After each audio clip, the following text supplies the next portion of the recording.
What are the key components for a CPA firm today, critical components for a modern tech stack? So the critical components are a workflow system.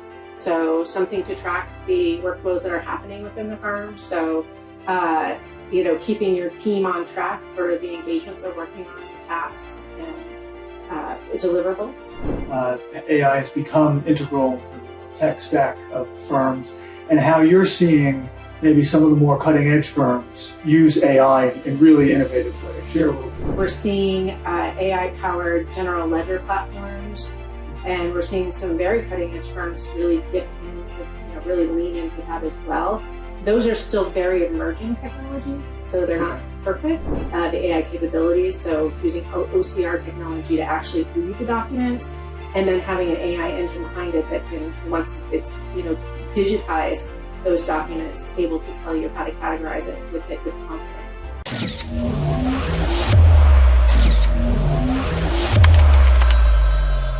Hello, everybody. Adam Wolf here from MYCPE ONE. We are here at the Cosmopolitan Hotel in Las Vegas for the next in our series. We're still figuring things out. And I'm joined today by Heather Day Satterley from Woodard events, where she is the Director of Education and Media, I believe. And Heather gave a talk earlier in the conference, and she's been kind enough to join us today to talk about curating a tech stack for a CPA firm. Heather, thank you very much for joining us. Well, thanks for having me, Adam. Absolutely. Appreciate the time and the insights. And I prepared a couple of questions for the discussion, but before that, I thought maybe spend 30 seconds, just share a little bit about your background with our audience so they have a little bit more context. Yeah, absolutely. Please. So I am a CPA. I'm a CPA first, but foremost, I love technology. And so most of my career has been spent helping clients and other accounting firms to streamline their workflows using technology. So very much interested in automation and now AI, and just really enjoy that. Sure. So it would be fair to say you're a recovering accountant?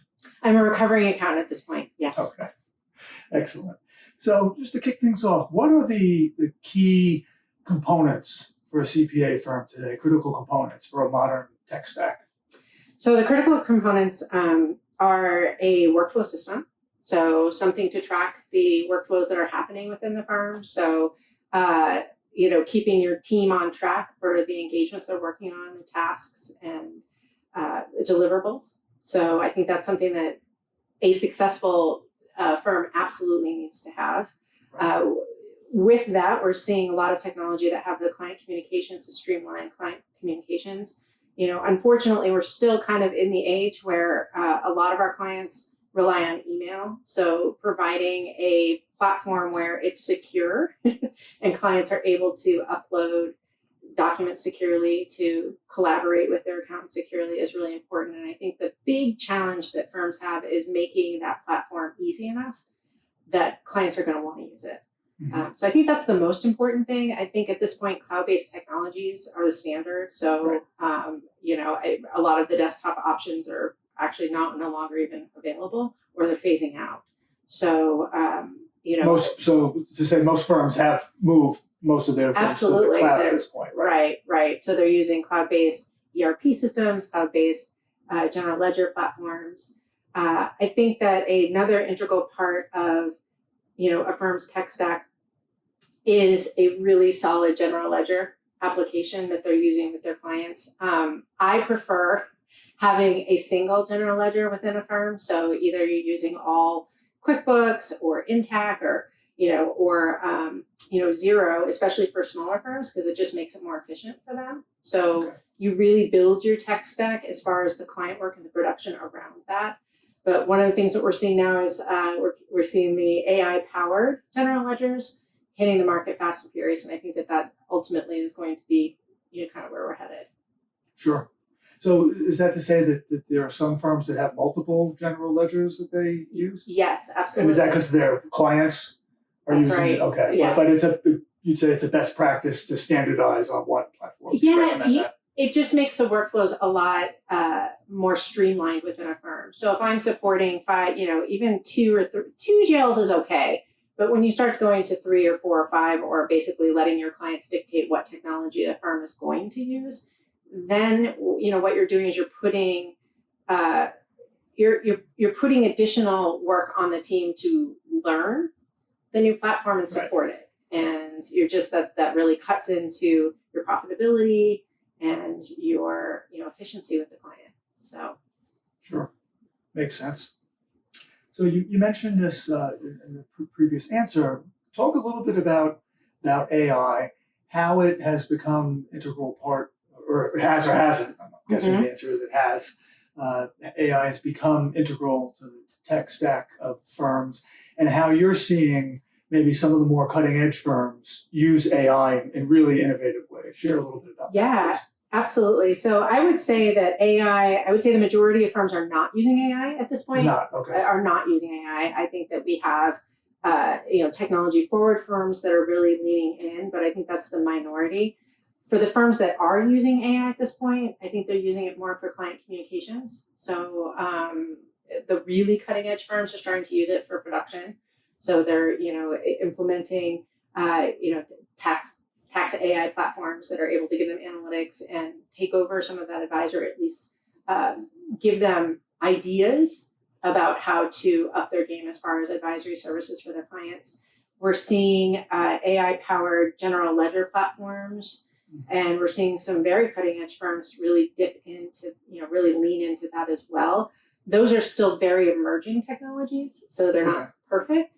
Intuit QuickBooks has AI-powered bank feeds, so they're using technology to auto-categorize transactions in the general ledger. So without needing to, set up rules, they actually have AI looking at the information that's being imported from the banks. And it's learning. Yes, and it's able to give you recommendations based on that. In some cases, with more sophisticated AI-powered categorization tools, they actually give you what the probability. Excuse me. They give you a probability that it's correct. So in some cases, with apps like Digits or apps like Puzzle.ai, they are giving you the probability. When it actually makes the categorization, it breaks it into different buckets. So one is, we know that's what it is. So for example, if I were to have a purchase for a certain dollar amount from Staples, it can say with 99% confidence that it's office supplies, right? Whereas if it were to see a different, a higher ticket item like $2,500, it might put it in a bucket. It would know that it probably isn't an office supply. And it needs human eyeballs on it. Right. Okay. So that's what we're seeing, and that's where it's going. We're seeing this across all types of workflows for accounting. So we're seeing this with definitely the categorization for expense transactions. That's a really big place, and we see a lot of players in the space right now that are leaning into the AI capabilities. So using OCR technology to actually read the documents, and then having an AI engine behind it that can, once it's digitized those documents, able to tell you how to categorize it with confidence. Wow. So, and we're seeing that on the revenue side as well. We're going to see it across the entire industry. Sure, it's coming. It's here. It's just going to get better and better and better. So there's definitely AI app that can help me finally properly balance my checkbook. Then absolutely, we're confident in that. Okay. Oh yeah, good. Absolutely. So Heather, you work with a lot of different clients all over the country, I believe. Is there any one area that you find that a lot of firms kind of get the tech stack wrong? Consistent thing that a lot of firms, the one thing that if they're going to stumble, it's with this. Anything in particular? Yeah, absolutely. It is that practice management communication tool. That is where they stumble. I think that, I was just talking about this in my session today. I taught a session on workflow automation, and having a CRM, a customer relationship management tool, is something that a lot of firms, especially the smaller to mid-sized firms, they haven't invested in, and that's really where a lot of power is. If you can imagine, if you're not, if you're one of those firms that's not using a CRM, imagine having all the data across your entire client base, information about, the entity type, what their annual sales are, how many employees they have, even some tax metrics, across your client base, and being able to have that at your fingertips for analysis to identify opportunities, to know which clients at a moment's notice are going to be affected by tax law changes. So those types of tools are really cool. But when you're trying to solve the client communication problem, I think that they get a little bit lost in the weeds as far as looking at the shiny things rather than looking at the core functionality they need to solve that problem. So the thing that I think our firms sometimes forget about is the client experience, right? So I can find an amazing tool that's giving me all the data that I need to run my firm and is doing all these really cool things. But if my clients won't use it, then it's not effective to me. So, I've seen that in different tools. It can do all this amazing stuff, but it's not necessarily that easy to use for some of the most basic functionality. that's right. And hence it doesn't get used. So it's like it's got a lot of bells and whistles, but it's not efficient. And in a lot of cases, I've seen technology that functionally is fantastic, functionally incredible, but either the interface was not enjoyable to use. So we talk about clicks, right? We're in a time where the fewer the clicks, the more efficient we are and the happier we are. Like, I'm sure you've experienced where you've tried to do something on a computer software program where there's 10 clicks and you're going, this could have been 2. Right. Why can't I have just done it? Exactly. Yes. So that's how our clients feel. That's how our clients feel when we send them an organizer or a really long questionnaire that takes them a long time.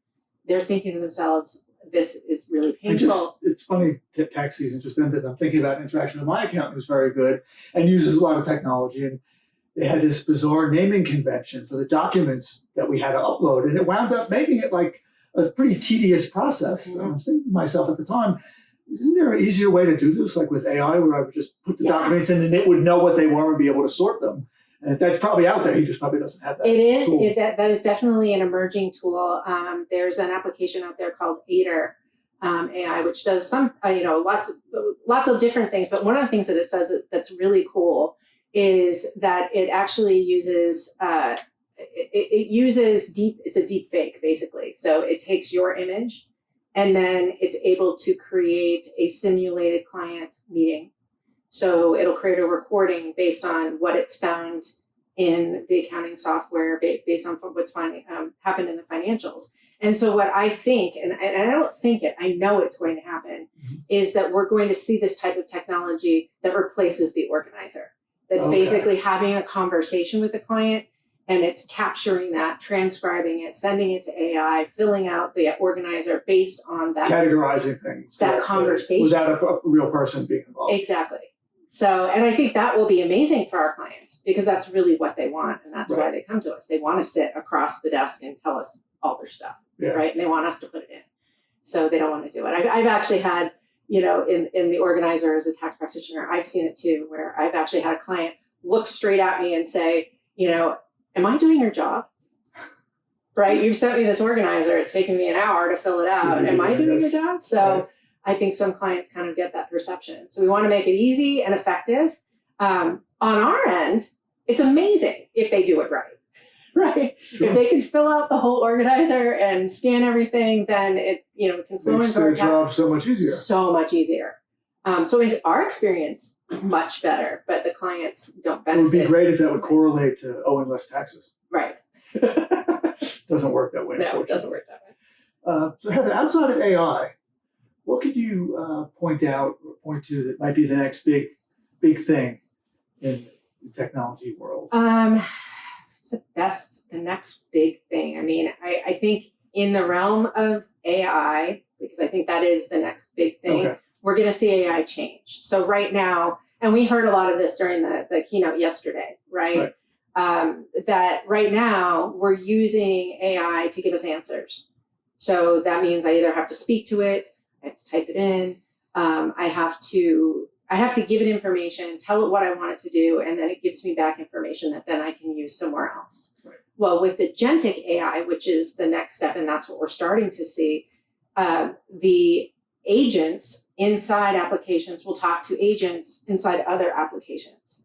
And so you're going to start to see this communication where we ask for a task and to be done, or a workflow to be done, and the AI becomes completely autonomous. So it knows which agents to speak out, to contact to get the information they need to complete the task. So that's what's coming. And I think, some people are saying 5 years. Some people are saying 2 years. I think it's going to be sooner than we think. Mm-hmm. However, what I will say is I think it'll be sooner than we think, but I don't think it will be reliable in the short term. Right. So I think that there's an opportunity for firms that are really cutting edge to work with developers to get it right. But I think for it to be perfect, which technically it could be at some point, will take some time. Interesting. And just to give you an example of agentic AI, and I'm not going to use actually I could use an accounting Sure. Scenario. So an example could be, I have a new client that's e-commerce, and I need to tie out the e-commerce sales to the general ledger program. With agentic AI, I would be able to say, hey, I need to validate this information against, the general ledger, the sales. And the AI agent within the general ledger would reach out to the AI agent in the e-commerce. They would exchange the information and produce the report without me needing to do anything. And so that's just an example of an agent. So the programs would talk to each other. Correct. And the agent within the general ledger would know which agent it needed to contact to get the information to have that exchange. So it's pretty mind-blowing. Indeed. And when you throw in the concept of 3D printers that are AI powered and other applications, the sky is really the limit. I took a class at Brown. I took a class at Brown on AI leadership, and one of the projects that we had to do, a group project, we had to come up with in an industry how AI, based on the different AI types of AI that we had learned about, how it could transform the manufacturing industry. And what we came up with was in the what our group was like 5 of us. What we came up with was for the manufacturing line, ability for AI to recognize when a part within that line was nearing its use at the end of its useful life, the ability for it to reach out to suppliers and look at things like flight data, tariffs, what the economic AI is doing. The AI agents are doing this, like actually going out and getting this information, then feeding it back to the application to model the profitability based on different scenarios, make a recommendation, and send a call to a 3D printer to build a temporary part for the line. Wow. And then possibly even have a robot that's able to go pick it up, bring it in, and install it as right. And so when you start thinking about the possibilities, and it is absolutely possible, your mind actually just gets blown, because then it goes beyond what we do as accounting professionals, which is really data and numbers, to physical Internet of Things and how we can help our clients to think outside that box. Wow, that's pretty incredible. Yeah. And that's already happening. A lot of that is already happening. Are any of our jobs actually safe?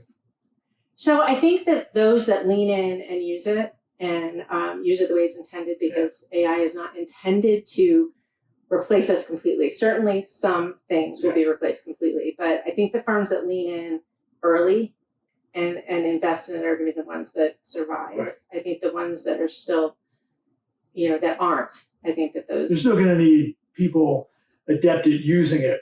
Yes. And telling it what to do and giving it the right prompts and things. Sure. Amazing. What's maybe the most surprising area that you've observed in clients, firms you've worked with and spoken to, where they're not using technology and they could be or should be, or they're not using it to the full extent of what it's capable of? Is there an area in particular that jumps to mind?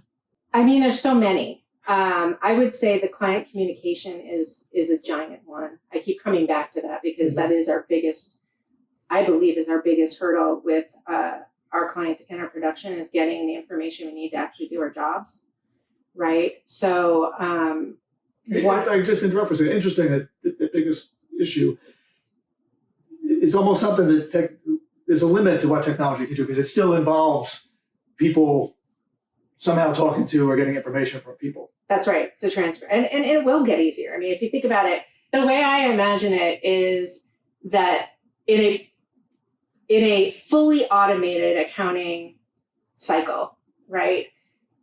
Basically our technology, our technology that we use in our firms, we would have a client that we send in, we initiate a communication to, they log in, right, with a username and password, and they basically authenticate the systems that they use to this system. So the data automatically flows through into it. Okay. So right now that's a really difficult thing to do because we have passwords and multi-factor authentication, and trying to help our clients with the transfer of that information is difficult. And Right. it's, I mean, I think I have password issues every day of my life. I'm sure you do too. Me too. Every day of my life, there's something where I go, why do I have to do this? And I get really angry at the person that made it so we have to do this. But can you imagine that a client gets an organizer and it's kind of like when we sign up for something like, an example is Rocket Money. I use Rocket Money for my personal finance. Okay. And with Rocket Money, I log in and I connect my bank accounts, my brokerage accounts. I can add things like my automobile information, my mortgage, and things like that. And once I've connected my accounts, as long as they stay connected, all of the data just flows in, and the technology gives me information about how I'm spending my money, what my balances are. It's able to do a lot of that. I believe that those types of applications, once our clients are using those, when they connect to our tax products, our advisory products, now we have all the information we need. They'll be able to Exactly. just grab it. Right. They won't even need to They won't have fill out an organizer. No, it'll just be a button that says I Sure, I can see that. authenticate you. That would be pretty cool. And at that point, I think our biggest issue is going to be cash, right? Cash transactions. Yeah. So, Still would be, there has to be another way to track the cash. right. So it wouldn't be electronic records necessarily. That's right. Interesting. Yeah. So we've talked about a lot of the cool things, good things technology can do. Is there ever a concern that firms rely too much on technology? They take it too far? Is there a risk that something bad could happen? Oh my gosh, I love that you asked that question, because that's something that's been sitting in the back of my mind since I started using ChatGPT over 2.5 years ago for a lot of the work that I do as Director of Education and Media. So I do it a lot. I use it a lot for content development that I develop. And one of the things that I think is a huge risk is that these technologies are relatively inexpensive right now. You can get ChatGPT. I think their highest plan is $200 a user, which in the grand scheme of things is very, very inexpensive. And that's $200 a user a month. What would happen if we invested in this, if we invested in this technology and we deployed it throughout our firms, and it was really tied into our business model and our profitability, and then the price went way up, right? So I think that's one risk. Or is it possible that it got hacked? That too. That's a whole nother thing, that it gets hacked, and the security of it. They have access now to all this personal data. That also, privacy is definitely a concern that we need to be thinking about. But I think there's also the reliance on it, because really, if you're building an entire business model around the technology, you really need to be sure that that technology is going to be around and there's going to be people to support you, and that the pricing and the way that you built it into your pricing model and your business model of your firm, that you kind of run those different scenarios, and that you've done some risk mitigation on that. That's a good point. Because I think the one that everybody jumps to is security. Is my data safe? Could somebody hack in and get access to all of my clients' information? We see that now with any technology that we use. So definitely that's a concern. But I think that one of the things that I'm concerned, because we've seen this with other technologies that were, the cloud technologies, when they started, they were very, very inexpensive. And now we're seeing that they're much, much more expensive, and we've adapted to it. But I think that there's definitely That's a risk with this kind of technology. Yeah, for sure. Interesting. So changing gears a little bit, we just have a couple more questions. This is great, by the way. Really enjoying this. Yeah. Share something with our viewers. You're a person, I'm a person, so share something personal that people might find interesting to know about you. Oh, gee. I love horses. Okay. And so I own a horse. Oh, wow. She's currently retired, but she is, that is my happy place, is to go out to the barn. One of my favorite things to do, which everybody will think is really weird, is I really love taking care of my horse and even cleaning up after my horse. So I don't mind mucking the stalls. I actually look forward to it every day when I go out there and fill up waters and clean buckets and shovel horse manure. So somebody's got to do it. Yeah, and it just brings me so much joy. That's awesome. Yeah. Thank you for sharing that. You're welcome. Thanks for asking. Very interesting. Certainly. So, last question. I like to, when I do these interviews, there's a lot of good stuff covered. Anything that you could mention in passing that's like a quick fix, a quick hit? One idea, someone's listening to this, if they can't make any big changes in their firm, here's one idea they can take back to their firm and use and get some benefit from relative to the tech stack. Yes. So one tip that I would challenge everybody to look at the tech that you're using and make sure that you are aware of new features and everything it can do. Because one of the things that I see a lot is I'll meet with firms and business owners that we're going through their tech stack and they'll tell me what they're using. They'll say, wow, I really need this particular feature. And I'll be familiar with the tech stack and I will tell them, you know that product can actually do that. They weren't aware, didn't know how to use it. It's not even that. What it is that, change is hard. And so when we implement new technology, that's a big process. Sure. And it can take anywhere from a couple of months to years to implement, especially across a larger organization. So I think what happens a lot of times is these firms purchased the technology, implemented it into their workflow at that moment in time, maybe 2 years ago, 3 years ago, 5 years ago. And the technology has evolved and no one has paid attention. And so, a great example is email applications like Outlook and Gmail, right? It used to be that those did not have canned emails built into them. And canned emails, are basically you create snippets or templates that then you can just reuse over and over again. So if there's things like reminding someone that they need to make an estimated tax payment or something like that, you don't have to reinvent the wheel by typing out the email every time. Well, for a long time, people had been using Outlook for decades, right? And didn't know that functionality was When available. did that functionality become part of the product? I want to say, I still have people that, I think I want to say it's probably about 10 years at this point.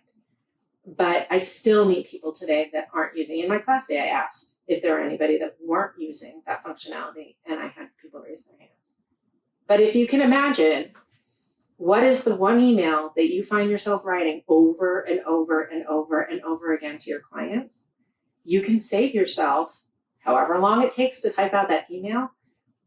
Think about it. If I have an email that takes me 5 minutes to write because maybe I'm a slow typer, and I type that same email 5 times a week, that adds up to a lot of time. It's 5 minutes. And you could just create a template, rinse and repeat, and now what was taking you 5 minutes takes you less than a minute. And that adds up across all of the different communications that you're having. So word to the wise, get familiar with all the features of the software and stuff that you're already using. Yes, and look at that. And what I say is set a cadence. So review your tech stack at least annually. And I recommend at this point every 6 months at a minimum to just see what's going on. And when your technology providers send you an email saying new features, read it. Pay attention.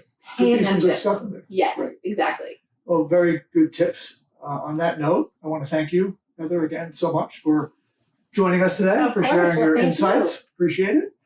Thank you for joining us. Again, Adam Wolf with my CPE ONE. Thanks, and we'll see you next time.